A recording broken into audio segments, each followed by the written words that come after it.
Acum, mai mult ca niciodată, bărbații din toată lumea sunt mai puțin încrezuți și mai deprimați. Nivelul de testosteron în orice grup de vârstă scade cu mai mult de 1% anual.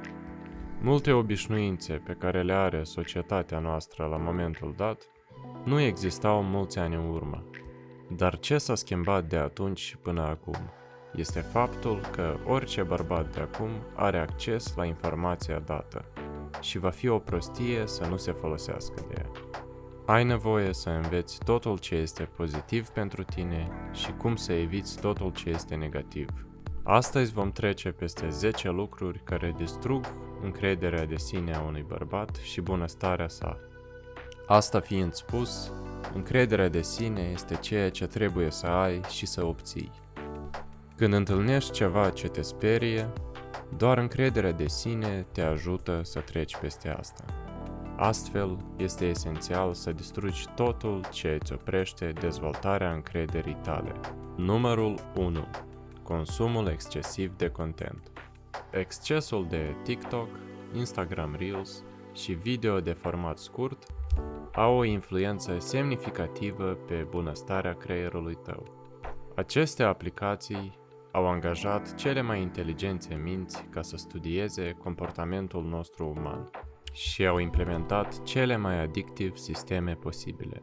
A devenit natural să facem scroll până nu se termină contentul, însă ideea e că contentul niciodată nu se va termina. Asta afectează foarte mult sistemul tău de dopamină și te face să cauți plăceri de scurtă durată. Omul își compară viața sa cu o viață inexistentă portretizată pe social media. Urmarea unui ideal fals merge în detrimentul bunăstării unui om, mai ales că urmarea unui astfel de scop include foarte multă suferință. O metodă de a rezolva această problemă este de a pune o limită la cantitatea de content consumat. Nu îți supraîncărca creierul cu informație nefolositoare. Numărul 2. Consumul informației greșite. Oricare din noi este programat să utilizeze internetul. Astfel, este aproape imposibil să nu consumăm content. Cel mai inteligent lucru ar fi să controlăm asta. Modul cum gândim și trăim viața noastră este cu siguranță controlat de ceea ce consumăm. În loc să privești content fără nicio valoare, pune niște timp deoparte pentru ceva mai valoros. Învață un skill sau o lecție de la cei cine vrei să fii. Asta este cel mai fascinant lucru despre internet. Informația este gratis și nenumărate ore de eșec pot fi salvate datorită problemelor și soluțiilor altora. Nu prea auzim despre dezavantajele internetului. Asta e pentru că doar dezavantajele date și sunt promovate.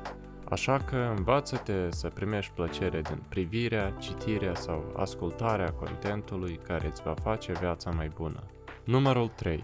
Lipsa de grijă față de modul cum arăți. Pentru un bărbat nu este crucial să fie la fel de satisfăcător estetic ca o femeie, dar un bărbat trebuie să aibă grijă de el.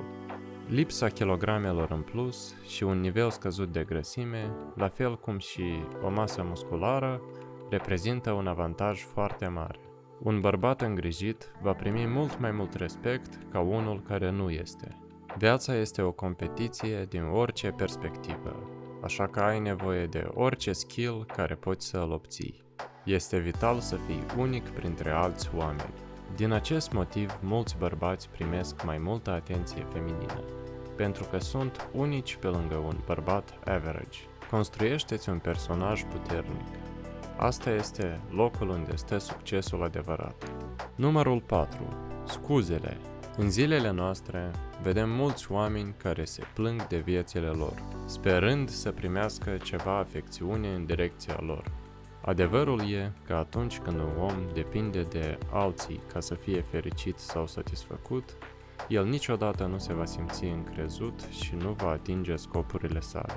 Un om trebuie să fie responsabil asupra acțiunilor sale și nu trebuie să învinuiască părinții sau societatea pentru locul în care a ajuns. Cu cât mai repede un om conștientizează acest detaliu, cu atât mai repede el găsește și rezolvă problemele sale. Responsabilitatea îți permite să măsori succesul și progresul din viața ta. Numărul 5. Postura rea. Oamenii au evoluat mii de ani să observe mediul lor înconjurător, mai ales pericolul acestuia. Limbajul corpului a fost mereu un mod de a identifica dacă un om este o țintă ușoară. El atrage și distrage respectul oamenilor. Diferența dintre o postură puternică și una rea este foarte mare. Vrei să fii văzut ca un om slab sau ca unul puternic? Asta nu este doar despre modul în care te privesc alții, ci și despre modul cum te simți. O postură bună îți dă mai multă încredere, un nivel mai mare de energie și o respirație mai ușoară. Numărul 6. Lipsa sensului. Oamenii au nevoie de un sens, un motiv să se trezească dimineața. Acesta este mijlocul prin care oamenii văd valoare în existența lor. De-a lungul timpului, oamenii au avut tot felul de probleme, având și necesitatea de a le rezolva. Misiunea este prioritatea ta principală. Dacă nu ai o misiune în baza căreia îți aliniezi viața, existența ta va fi resimțită drept pustie. Prezența ta în lume va fi foarte slăbită, la fel ca și relația cu partenerul tău de viață. Astfel, un om niciodată nu trebuie să urmeze plăceri, procrastinând misiunea sa, negând sensul său adevărat cu scopul de a petrece timpul plăcut. Numărul 7. Grija despre faptul cum gândesc alți oameni despre tine. Winston Churchill cândva spunea: când ai 20, îți pasă ce gândesc alți oameni. Când ai 40, nu îți mai pasă de opinia altora. Când ai 60, realizezi că nimănui nu i-a păsat niciodată de tine. Este adevărat. În loc să-ți pese de opinia altora, ridică-te și fă ceea ce te va face unic.